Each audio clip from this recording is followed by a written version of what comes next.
Сәлем, бүгін сіздермен ақша, байлық психологиясы жайлы сөйлесетін боламыз. Бұл видеоны кімдер көру керек?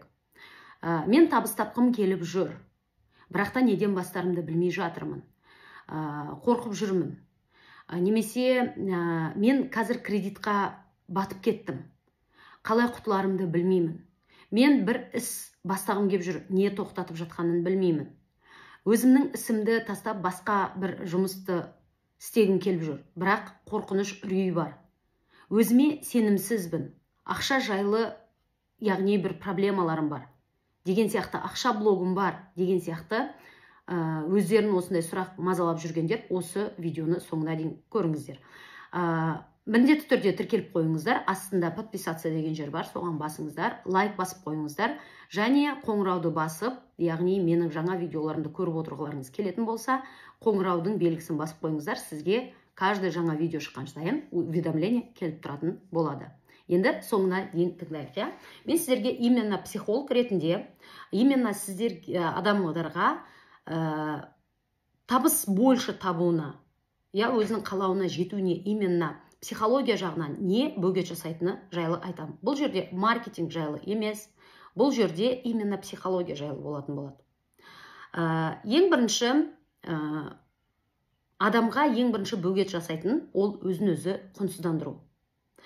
Мысалы, өзіңізге бір идея келді, өзіңізге бір мысалы ана жерде Салтанат деген күшті бір бизнес ашыпты, булочка сатып бастапты, мен де сол булочканы жасай аламын ғой, мен де бастап соны жасағым келеді деген сияқты бірінші ой келеді.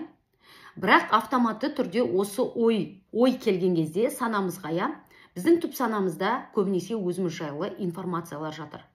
Көбінесе біздің өзіміздің түп санамыздағы өзіміз жайлы информациялар ол сен жасай алмайсың, сенің қолыңнан келмейді, сен лайықты емессің, барлығы лучше, сен ғана төменсің деген сияқты информациялар өте көп.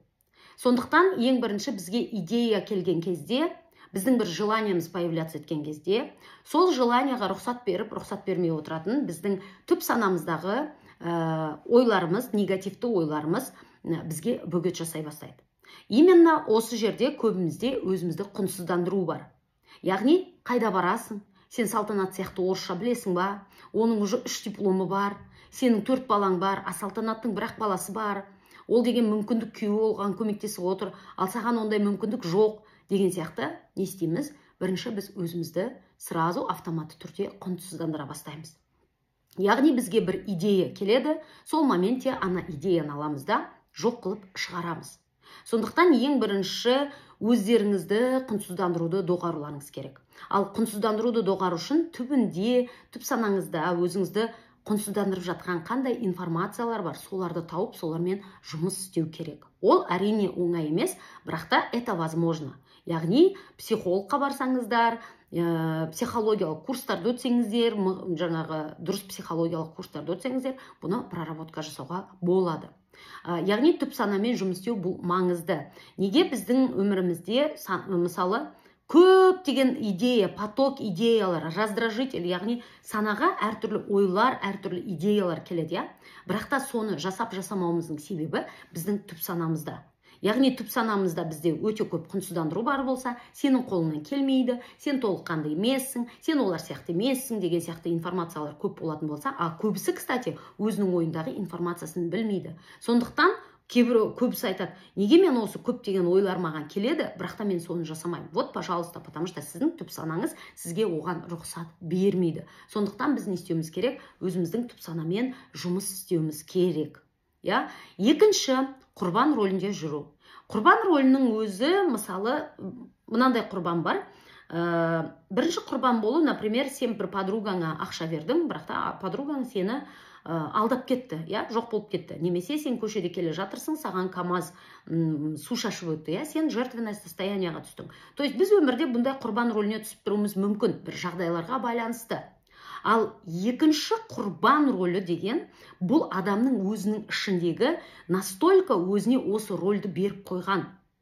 Және ол құрбан рөліндегі адам всегда өзі жаңағы қарсысында болатын проблемаларға өзін лайықты көруі, сол проблемалармен бірге қосылуы, яғни ішінде мен осыған лайықтымын деп тұрады. Бұндай адамдардың өмірінде, например, қалай айтсам екен, қайта-қайта мысалы әйелдерге альфонс кездесе беру. Бірдей еркек кездесе береді, то оған алкоголик кездеседі, оған спасатель болады, немесе альфонс кездеседі, немесе игроман кездеседі, немесе просто бір жертва вечно, жаңағы өзінің проблемасы бітпейтін еркек тауып алады. Бұндай әйел өзінің ішінде сен осыған адам, әйел, еркек, неважно, да, сен осыған лайықтысың деп отырады. Іштегі құрбан рөлін, жертва состояниясында отырған адам, ол именно өзін, например, сол позиция үшін әрекет етеді. Например, біледі, что ол лучше, ол осы жұмысты жасай алады, осыдан жетістікке жетуге болады деген сияқты. Бірақ та ол специально жоқ, мен бұған лайық, мен бұны жасамаймын. Специально отырады, өзін жаңа қарызға кірдіртеді, өзін кредитқа кіргізеді. То есть ол біліп отса да қолынан келетін ол жасамайды. Потому что оның ішінде өзінің бір агрессивная сторонасы бар, который айтатын, сен кедейлікке лайықсың, сен именно кедейлікке лайықсың деп айтпайды. Жасай алса да, оның ішіндегі критикующая сторона, агрессор жағы оған айтады. Сен жасай алмайсың, сен қолыңнан келмейді.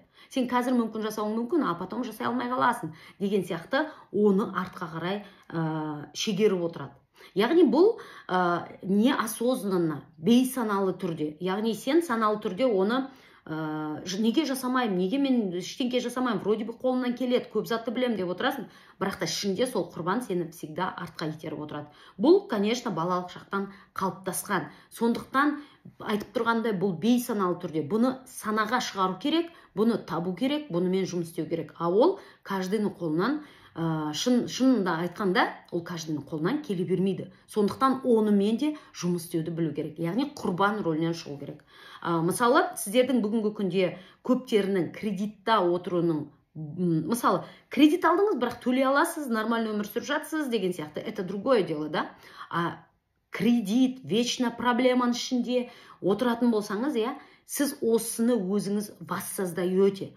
Потому что құрбан рөліндегі адам, сен осыған лайықтысың деп тұрады ішінде, именно осыны табу керек.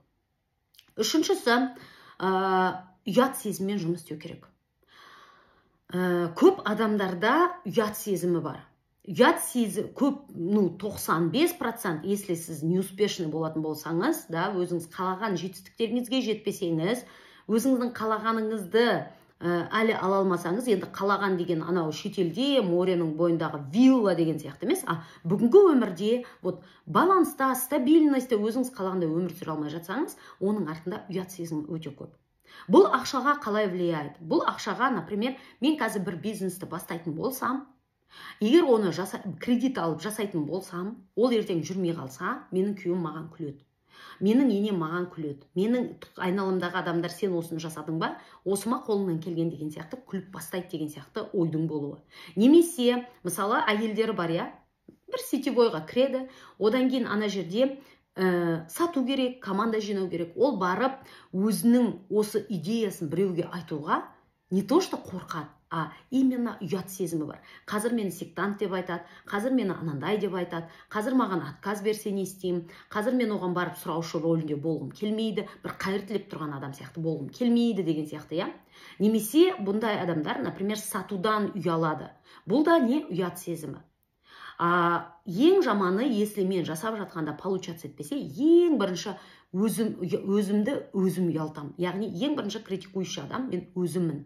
Сондықтан, мысалы, біз бір бизнес бастаймыз деп, немесе іс бастаймыз деп, немесе бір жұмысты тастап басқа жұмыс табамыз деп жасамауымыздың себебіне біз бүйтіп айтамыз. Менің қазір мамам сөйлейді, менің қазір анау үйтеді, мынау бүйтеді деген сияқты. А на самом деле оның артында ең бірінші біз өзімізге өзіміз сөйлеп тастаймыз. Сен қолыңнан келмейді ғой, сен оны жасай алмайсың ғой. А вдруг ертең таба алмай қалсаң жұмыс, а вдруг саған зарплатасын бермей қалса, а вдруг там бір қателік жіберсең, сен уже позорсың, Сондықтан осы ұят сезім проработка жасау керек. Біз көбінесе даже осы ұят сезімнің болғаннан, біз даже өзіміздің жасау керек әрекеттерді жасамаймыз. Ой, қазір мен стримға шықсам маған елдер не дейді, ой, қазір үйтсем мынау маған не дейді деген сияқты біз не істейміз? Біз әрекетке көшпейміз. Сондықтан осы ұят сезіммен түп саналы, бейсанада, түп санада полностью проработка жасау керек. Пока ұят сезімі бар жерде, мысалы біреулер даже өзінің затын бағасын қоя алмайды, немесе қымбатқа сата алмайды. Ал егер оған еще қарсы біреу бірдемке сөйлесе, сен не осындайға сатып жатсың ба не? Ойбай, сен инфо-цыгансың ба не? Курс сатып кетіпсің ғой, сен психологсың ба не? Өзің проблемада жүредің ғой, деген сияқты сөздерді айтатын болса, допустим, менде ұят сезім болып болса, не істеймін, мен қашып кетемін, сондықтан, когда сіздер ұят сезімдеріңізбен жұмыс істейсіздер, сіз осыдан арылатын боласыздар, және бұл сіздерге алдыда табыс табуыңызға, проявляция етуіңізге, бір провал болған кезде өздеріңізді өздеріңіз аяқтан тұрғыза алатын боласыздар. Одан кейін төртіншісі, осыған жақын, яғни елдің алдында всегда жақсы болып көріну, жоқ деген сөзді айта алмау. На самом деле бұл да өте қатты үлкен проблема, потому что біз табыс тауып жатсақ біреуге көмектесіп спасатель болып кетеміз, немесе бізге мына жұмыс жасау керек, бірақ біз жоқ деген сөзді айта алмаймыз, елдің алдында күшті болып көрінгіміз келеді, жаңағы біреудің тек қана ой сен молодецсің деген сөз үшін біз ақша алмаймыз, жоқ маған молодец керек емес, маған нормально ақшаны төле деген сияқты, осыны жасай алмаймыз. Именно бұл да немесе сатқан кезде осыны маған туысыңмын ғой, бесплатно бере салсаң болмай ма деген кезде жоқ деген сөзді айта алмаймыз, Немесе мен осы жұмысты, проектті жасау үшін мен 10 күн ешкіммен сөйлеспеуім керек, подругама уақыт бөлмеуім керек, қонақ тойдың бәрін қоя тұруым керек, мен осыны ойлауым керек, бірақ мен не істеймін, жоқ деген сөзді айта алмағандықтан, басқалардың алдында күшті болып көріну үшін мен бұны айта алмаймын, сондықтан мен басқалардың айтқанын мен жүрем, энергиямды соған трат етем, и өзім шаршап, не бизнесім, не ісім, не тірлігім бәрі басқа жақта қалып қалады. Бұл да ақшаға өте қатты влиять етеді. Ары қарай, көбінесе 5-ші пункт бұл магическое мышление туралы айтқым келеді. Яғни, біз всегда Алладан сұрау керек, Құдайдан сұрау керек. Бірінші істейтіндеріңіз бұл осы мен берекемді берші, ниетімді түзеші, маған берші деп Алла тағаладан сұрайсыздар да. Бірақ та көбісі осы жерде ары қарай тоқтап қалады. Как бы содан кейін өзіне айтады, Алла бұйыртса енді болар. Ертең ничего страшного, алдыда әлі жақсы күндер болар дейді. Бірақ та жақсы болу үшін не дамымайды, не өспейді, не өсетін окруженияға түспейді, не бірдемкені үйренбейді. Яғни мен өзгермеймін, бірақ менің өмірімде өз-өзіме бірдемке өзгеріп кетеді дегенге қатты сеніп отырады. Сондықтан бұл да өте қатты біздің бұл да ақша блогы болып табылады, бір сөзбен айтқанда. Ары қарай 6-шы энергиямызды керексіз жерге көп жұмсаймыз. Яғни табыс табу үшін бізге өте көп энергия керек. Яғни біздің каждыйымызда энергиямыз бар. Бірақ та біздің проблемамыз көбісі айтады, мен энергиямды қалай көтерсем екен, мен энергиямды қалай жаңағы арттырсам екен деп. Сіздерге энергияны арттырып керек емес. Наоборот, энергияңызды босына жұмсауды доғару керек. Босына жұмсау деген не? Мысалы, көре алмаушылық. Мысалы, 40 жыл бұрын біреумен ұрсып қалдың, соған әлі күнге дейін өкпелеп жүру. Мысалы, біреуге деген кекшілдік. Мысалы, өзіңді төмендете беру, қайта-қайта да. Мысалы, құрбан рөлінде отырып, саған білесің, что күйеуіңнен ешқандай пайда жоқ. Бұл адам қасыңдағы ене, ол всегда саған тиран болады, ол саған всегда керек емес сөздерді айтады. Но сен не істейсің? Все равно сол енеңнің сөзіне көп мән бересің, да, өзіңді проработка жасамайсың, неге ол маған өйстіп сөйлейді деген сияқты. Біреудің алдында сені бағаламайтын адамның алдында всегда өзіңді мені бағаласыншы деп тұру. Бұл да не? Бұл да, яғни, энергияны көп сен уже біліп тұрсың, ол адам сені бағаламайды. Ол адамның алдында сен ешқашан құнды бола алмайсың. Ол еркек сені всегда қолданатын болады, ол еркек всегда сені унижать ететін болады. Бірақ сен когда-нибудь мен докажу оған деген сияқты бүткіл энергияңды соған доказать етумен жібересің. Бұл да не? Бұл да энергияны көп құртады. Сондықтан осындай внешний энергияны көп құртатын раздражительдарды жоюымыз керек. Оның ішіне перфекционист болуда, яғни бәрін идеально жасау, елдің сөзі үшін күшті болып көріну деген сияқты.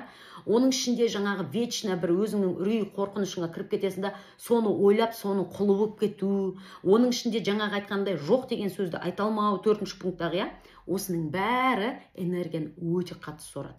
Ал бізге табыс табу үшін энергия өте көп керек. Сондықтан осылармен проработка жасап, осылармен жұмыс істеу керек. Ары қарай 7-ші энергия үрейіңді контроль жасауды үйрену. Көбінесе біз әрекетке көшпеуіміздің себебі, біз бірдемкені жасар кезде, біз сол ой болады сол жерде, өзіміз бір қорқыныш болады. Мысалы, мен жұмысымнан шыққым келеді дейміз, бірақ та қазір жұмысымнан шыққаннан кейін басқа жұмыс таппай қалсам, егер басқа жұмыс таппай қалсам, одан кейін мен кредитімді қалай төлеймін, арендамды қалай төлеймін, далада қалып қалам ба, бомж болып кетем ба деген сияқты өзің басыңдағы үрейіңменен өзіңді өзің не істейсің, қорқытып, соған сеніп, қойшы осы жұмыста отыра берейін. Немесе қазір мен ол жұмысқа барсам барлығы мені сатып кетсе, қазір үйтсе бүйтсе деген сияқты өзіңнің үрейіңнің құрбаны болып отырсың. Қазір мен бизнес бастап іс бастайтын болсам, оны жүргізе алмай қалсам, содан кейін кредитім төлей алмай қалсам, немесе қасымдағы конкуренттерге сай келмей қалсам, или мен қазір осы курсты алсам, ол маған пайдалы болмай қалса, ол маған үйтсе бүйтсе, ол ақшам бекер кетіп қалса, ертең сол үшін маған күйеуім күлсе деген сияқты өзіңнің үрейіңнің құрбаны болып кетесің.